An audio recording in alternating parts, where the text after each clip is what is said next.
Hello, I'm Dell, and welcome to What You Need to Know About Home Studios for Social Media. In this episode, we're going to start looking at the Engineer's Panel, or what I call the Engineer's Panel, my rightmost panel, where I take care of my stream data and I watch its health and the statistics and watch for comments or what I might have you. And I also can then trigger my sounds off of it, as well as I keep my timing structure set up. So we're going to look at timers today, and we'll be right back.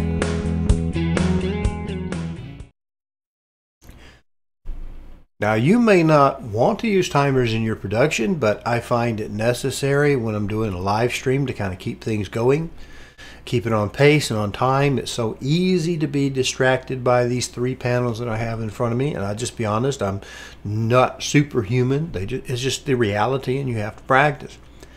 Now, I use timers because I use a live show. When I use a live show, if I'm just going to record and spool it to disk or record to disk, it's not that important to me. I'll go ahead and record it off, and then I'll take that opportunity to cut and chop up and maybe take out some slow typing and, it's misspelled, or I can't find something and I got the little mouse going around and around or something like that. Just kind of clean it up, make it look a little bit better. But when you're on the radio, you live. Is it live or is it Memorex? Well, you're just there. So you don't want to end up looking like an idiot.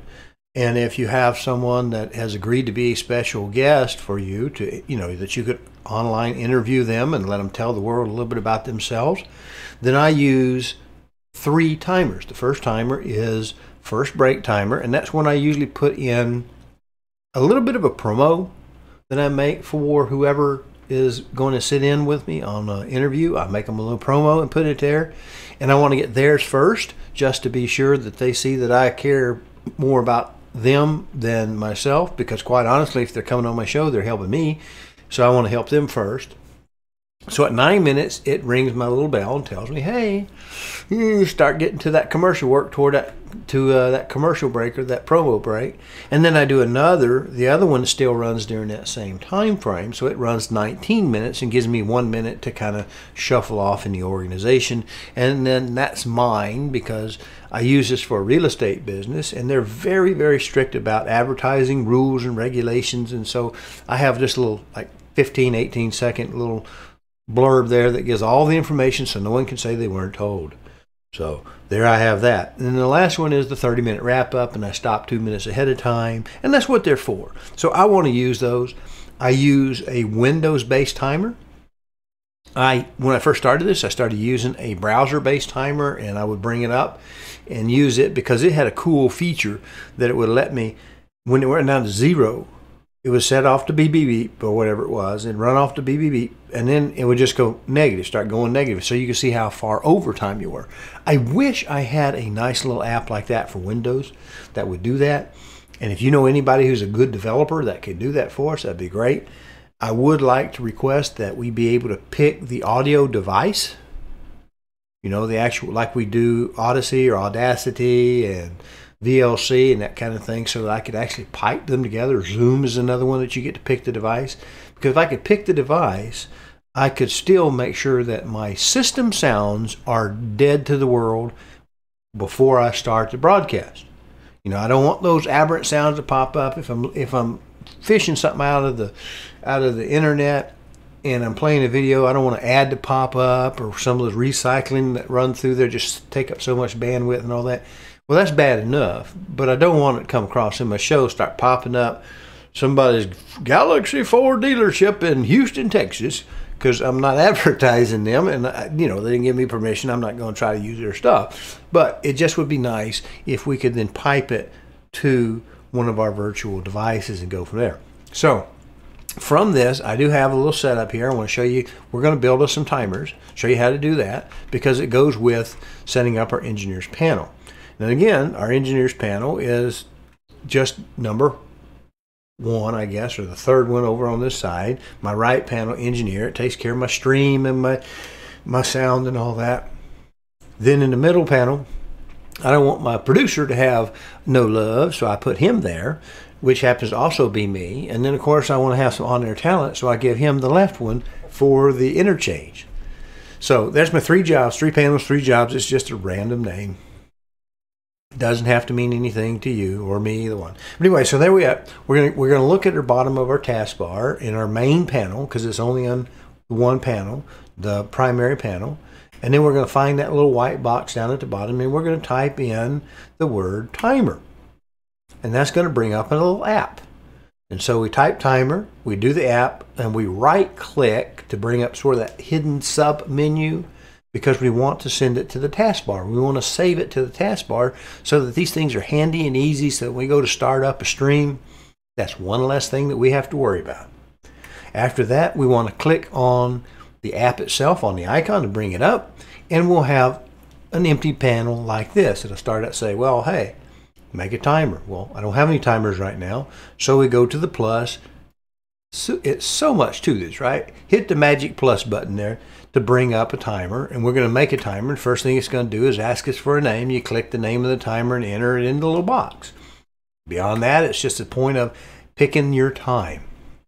Picking the time you want it to run to. It's a countdown timer, and pick the one you want it to do. 19 or 9 minutes or 29 minutes, 28 minutes, however you might have it. And then you hit the little play button, that little, like a cassette player, the play button down at the bottom, and it brings up your timers. Now here I already have 3 defined, and the first thing it's going to do, let me go back one, and it brings up that timer as you set it up, and it will instantly start to play. So what I do is I hit the pause button, and that thing that looks a lot like a reset button, yeah, it's a reset button. Click the reset button and set it back to my 9 minutes, and then we're good to go. And I actually used 3 of these, as I told you before. 9 for the first break, 19 for the second break, 28 for wrapping it up. That's pretty well much it. Except for where I'm going with this is I want to show you what the engineer's panel looks like on a typical stream. It looks something like this. Over there on the side, we have Odyssey, and that plays our sound clips, our intro, extra, all that kind of stuff, any bumper or anything we want to go on, or news clips. And then we have our timer setting up at the top to give us that gentle reminder. And then, of course, we have the live stream interface, or that little thing that pops up. There are like 3 panels to it. I'm not going to show you that. This is just a screen capture to kind of give you an idea. But because it sets up over there, I can pop out the chat. But it's just as easy for me to leave it over there in that panel, and I can see if a chat comes in and I can respond to it. The show doesn't see it, but I can see it and read it to, read it to the guest or whatever we might want to have done. And it works out pretty good. I can keep an eye on my stream health to see if something's banging in there. And this is just a little tip. If you have one of these, like I have a Ring doorbell with a camera, if you have any internet surveillance type of cameras or doorbells or whatever that run over the internet, if you're uploading, I would suggest you stop all your internet traffic, unless of course you have like fiber and you have more than enough bandwidth to do this, because you just don't want to start dropping frame and get kind of a glitchy, ugly output. If somebody has indeed volunteered to come on your show, you want to make them look good. I mean, it's not just about you, it's really about them, and it's about that N. The N in plan is network, so that you bring in your friends and you get the stuff done, and there we go. All right, so now we've got to go next step. We got to fix the next step, which is the audio. Now we have to connect our sound, and we do it like we've done so many other things up to this point. We go ahead and then transition into our panel so you can see what's going on. We run over here to File, Settings, Audio, and we want to use a global sound for this. We want to have it so that the global audio plays at any time, in any scene, anywhere we are, so that we don't get lost or whatever. It kind of defeats the purpose if we've actually self-muted this. So we go up here to System Sounds, and we'll pick one out. We'll come down here to System Cable D and set it. Apply. Now we say OK, and that's good to go. Now we're set. Now we do have to do some changes to this. Because it's global, we now see it pop up instantly as desktop audio.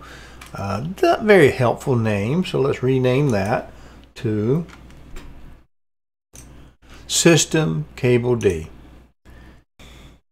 Now that we have our global audio set up so that we can hear anywhere in the system, we need to make sure we set it from the default output, which is no monitor, and output all tracks. So we need to come down here to that audio and click the cog or the gear, depending on how you want to call it, and come in here and go to Advanced Properties.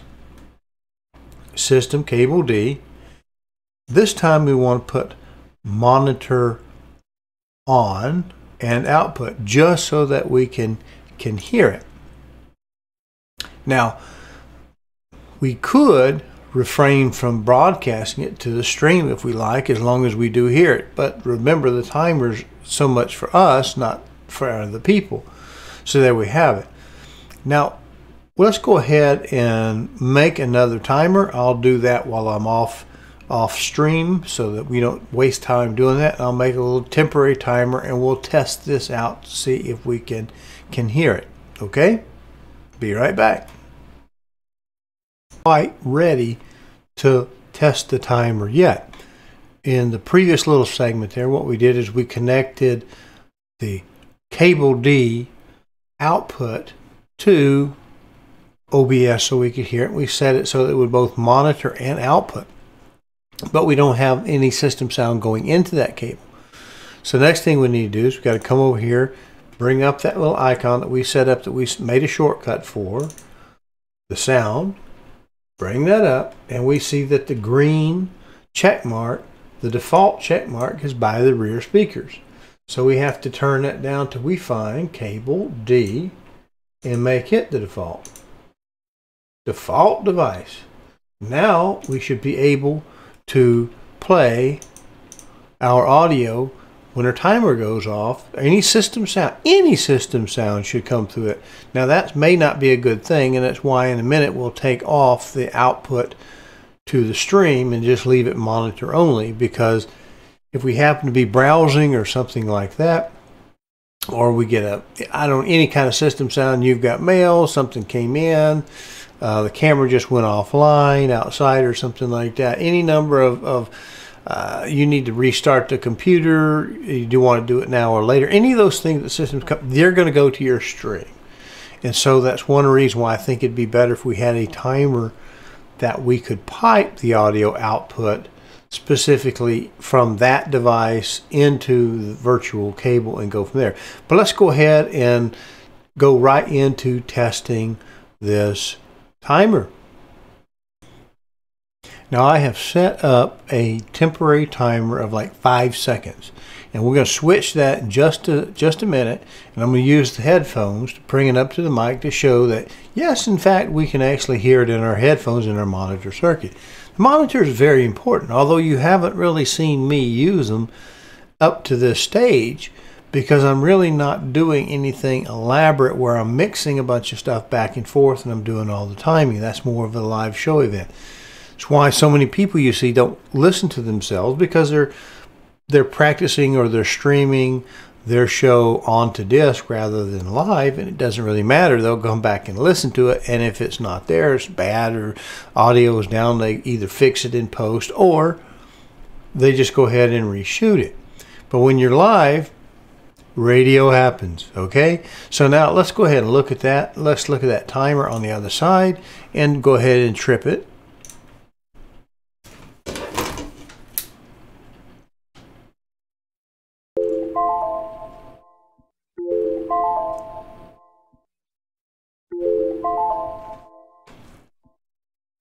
Seems like it worked pretty well.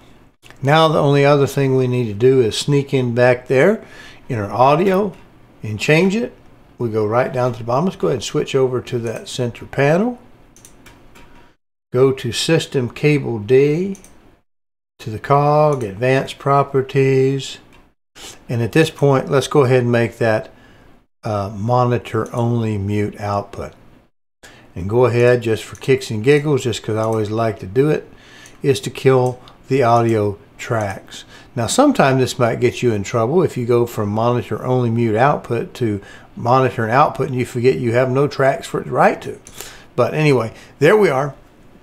Now we've got our timer playing through our system. When any one of them times out, we will hear it and the show will not. And I think that's about the way, that is at least one way to implement this. Now, where we are in the show today is we are short of 20 minutes, and I have run a couple of dry runs showing that next portion, the YouTube, the live interface, and a little bit on streaming to kind of complete out the engineer's panel. And every time I do, even as short as I can make it, I still run at least 6 to 10 minutes long, and that makes it impossible to fit on the end of this particular video. And so we're just going to kick that ball on to the next day. We're going to kick that to the next video, and we'll complete our look at the engineer's panel in the next video. So please come back. And if you like the video, if you appreciate having this laid out this way, that's a little bit different than anyone else on the internet that I've seen so far, then subscribe to my YouTube channel, RLDEL149, or on Rumble. You can find me on Rumble. Now, I do think it takes the Rumble player. I'm new to Rumble, have really very little idea about it, but I do have a channel over there as Del Hollow Productions. Now, I do have about 4 episodes in advance on the Rumble. If you care to do that, you can go see them on there a little earlier. YouTube is a little bit more elegant in a lot of different respects, but there it is what it is. So come back and see me next time. I appreciate your patronage.